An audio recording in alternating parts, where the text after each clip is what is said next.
안녕하세요. 한의학 박사 김신영 원장입니다. 오늘은 방귀가 많이 나오는 분들 있죠. 이렇게 방귀가 많이 생기는 원인하고 그 치료 방법에 대해서 알아보겠습니다. 음식을 먹고 나면 방귀가 생기는 건 사실 자연스러운 반응인데요.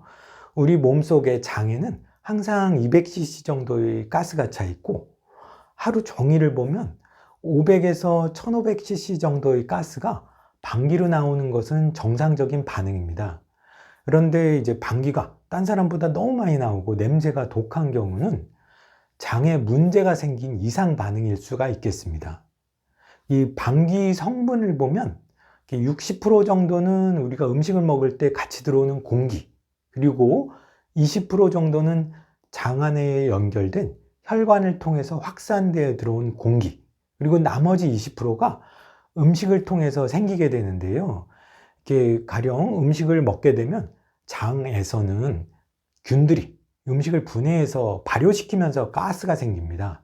그런데 장내에 유익균이 많으면 가스도 적게 생기지만 유해균이 많아질수록 가스도 많이 생기고 냄새도 독하게 되겠죠. 그래서 유익균이 많아야 당연히 가스도 적게 생기겠습니다. 그래서 오늘은 방귀를 줄이는 구체적인 4가지 방법에 대해서 한번 알아보겠습니다. 첫 번째는 음식을 꼭꼭 오래 씹어 먹어서 공기가 덜 들어오게 해야겠죠. 보통 이 방귀 많이 뀌는 분들 보면 생각보다 음식을 빨리 먹는 분들이 많습니다. 가령 음식 종류를 보면 면이나 국 종류가 공기가 많이 들어오는데요. 면을 이렇게 후룩 먹고 국을 후 불어 먹을 때 공기가 더 많이 들어오는데요. 밥이나 다른 음식들도 천천히 오래 씹을수록 음식도 잘게 분해되고 공기도 덜 들어오게 됩니다. 그래서 방귀 많이 뀌는 분들은 오늘부터 좀 음식을 최소한 15분은 천천히 꼭꼭 오래 씹어 먹는 게 좋겠습니다. 두 번째는 변비를 치료해야 됩니다. 장 안에 변이 오래 있을수록 당연히 가스가 더 많이 생기고 유독가스도 많이 생기겠죠. 근데 변비를 치료하기 위해서는 첫 번째 중요한 게 수분 섭취, 두 번째가 이렇게 정제 탄수화물, 안 좋은 탄수화물을 좀 줄이고 복합 탄수화물, 이렇게 야채나 식이섬유를 많이 먹어야겠습니다. 변비 있는 분들 첫 번째가 물을 좀 안 먹는 경우가 많은데요. 물을 하루에 최소한 1리터 이상은 마셔야 장 안에 수분이 충분히 생기게 되고 변이 풍성하게 생길 수 있는 식이섬유, 요걸 좀 야채나 현미나 잡곡 같은 걸 좀 많이 먹는 게 좋겠습니다. 세 번째 중요한 부분이 장내에 유익균이 많아야겠죠. 근데 유해균은 왜 많이 생길까요? 그건 이제 단 음식, 빵면, 떡, 과자 같은 정제 탄수화물을 많이 먹을 때 유해균이 많아집니다. 우리가 유산균 많이 드시죠? 근데 유산균을 먹어도 사실 큰 의미가 없는 게 이렇게 과자나 탄수화물을 안 좋은 것들을 자꾸 먹을수록 유산균 먹는 게 다 쓸려 나가고 유해균이 많아지게 됩니다. 그래서 이런 특히 액상 과당 같은 것도 좋지 않은데요.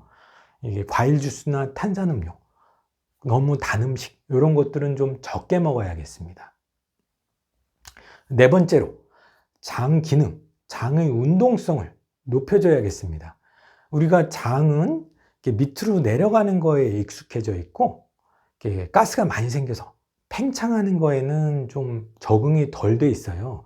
그래서 가스가 많이 생기면 장 근육이나 신경이 압박되면서 팽만감이나 안 좋은 불쾌감을 더 잘 느끼게 됩니다. 그래서 과민성 대장 증후군이라던가 위장 무력증, 담적증 같은 경우가 있을 때는 가스가 많이 생기기도 하지만 가스를 제거하는 기능도 떨어집니다.